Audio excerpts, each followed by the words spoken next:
Hello and welcome. I'm Tracy with KOGmissions.com, and today we are going to talk about AI and Christians.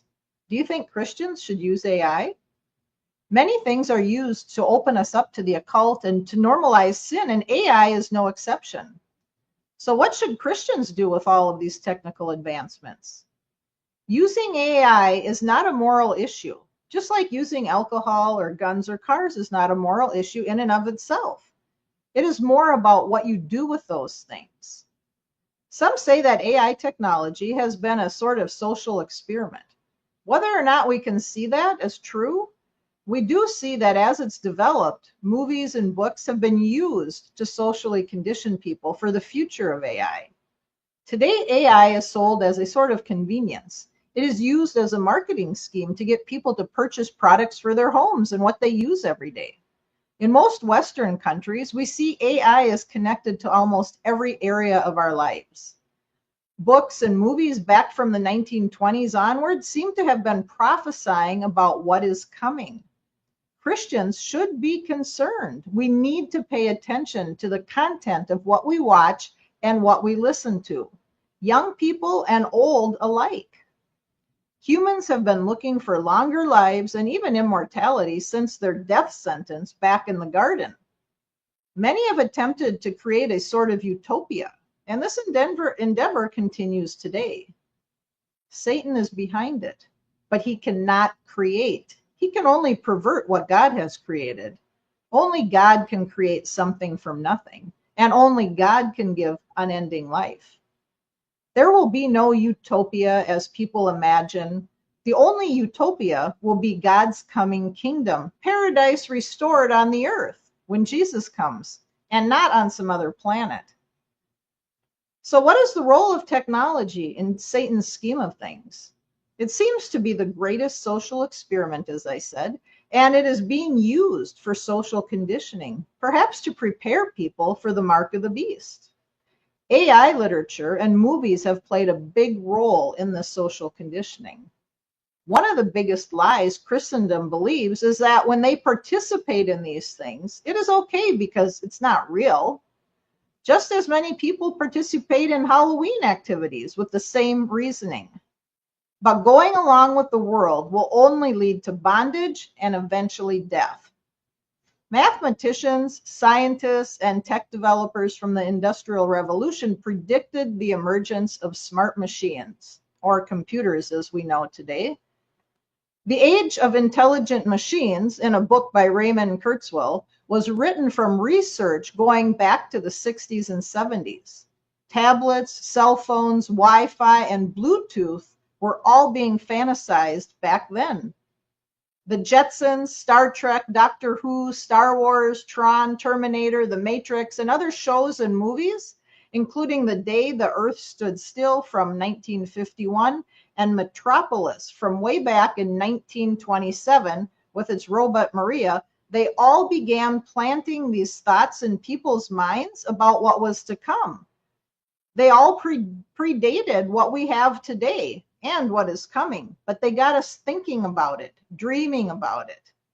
In 1950, they were discussing a future time when it would be impossible to distinguish between human and machine intelligence. And it sounds like that day is very close. Recently, they have proposed sending nanotechnology into the bloodstream as scouts. In 1999, a book was written about this very concept. They want to interface technology with human brains and computers.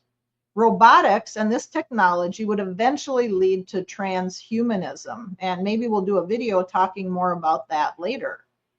But they want robots to know and to think before you do. They are referring to the inseparability of technology and biology, and that is known as singularity today. We can already see how this technology is affecting the human race. Just look around you to your left and your right. Look at the people in your home and the people that you interact with, if you do, throughout the day. It's reflected in their moods, the way that it's changed our thinking, our beliefs, and our actions, and our attitudes that we hold towards various things. It has changed the way that we interact with our fellow human beings or don't interact with them. as well as how we think and feel and perceive things.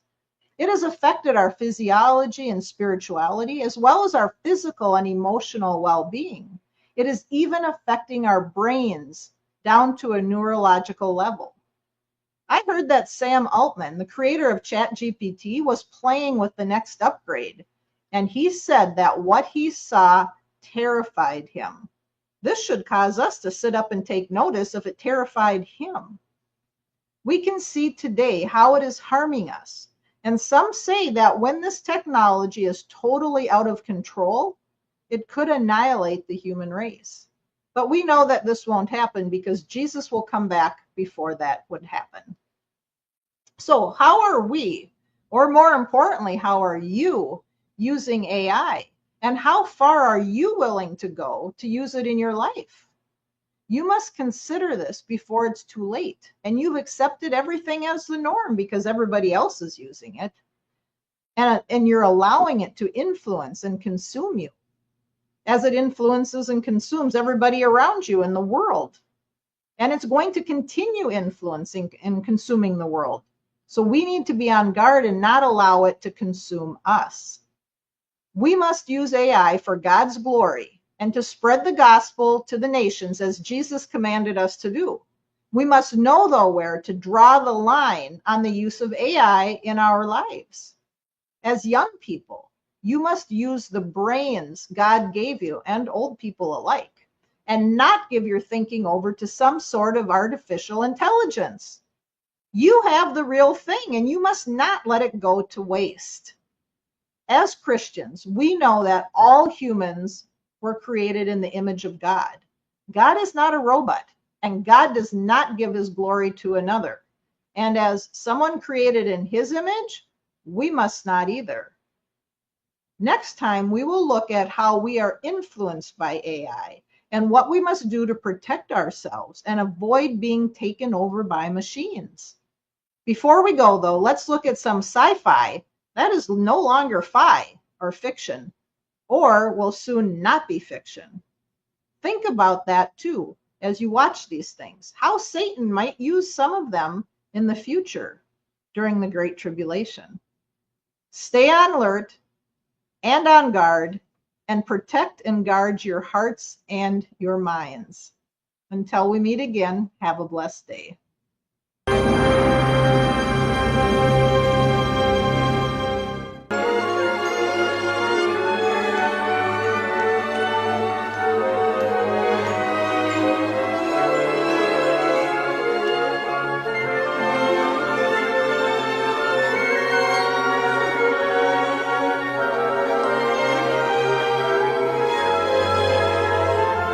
I got halfway home and started thinking that I got a big mouth. With all of the incredible technology featured on the Jetsons, the video phone seemed taken for granted.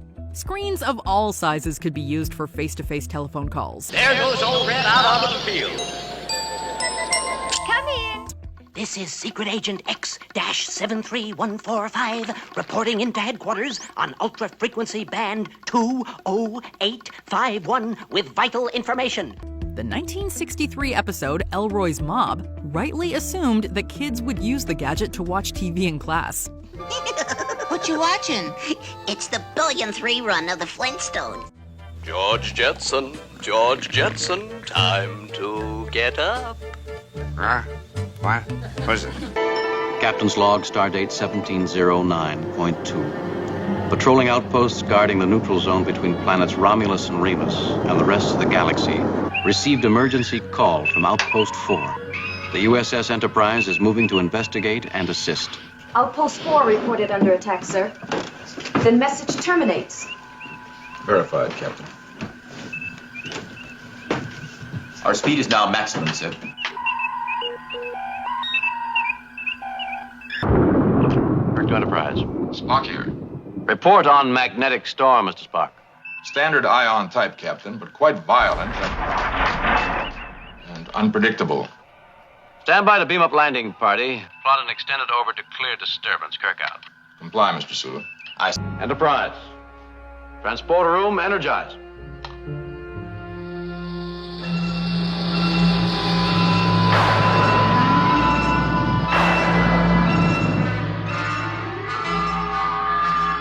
troublesome.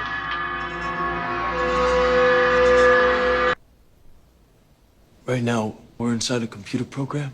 Is it really so hard to believe? Your clothes are different, the plugs in your arms and head are gone. Your hair has changed. Your appearance now is what we call residual self-image. It is the mental projection of your digital self. This isn't real. What is real? How do you define real? This is the world that you know. The world as it was at the end of the 20th century. It exists now only as part of a neural interactive simulation that we call the Matrix. You've been living in a dream world, Neo. This is the world as it exists today.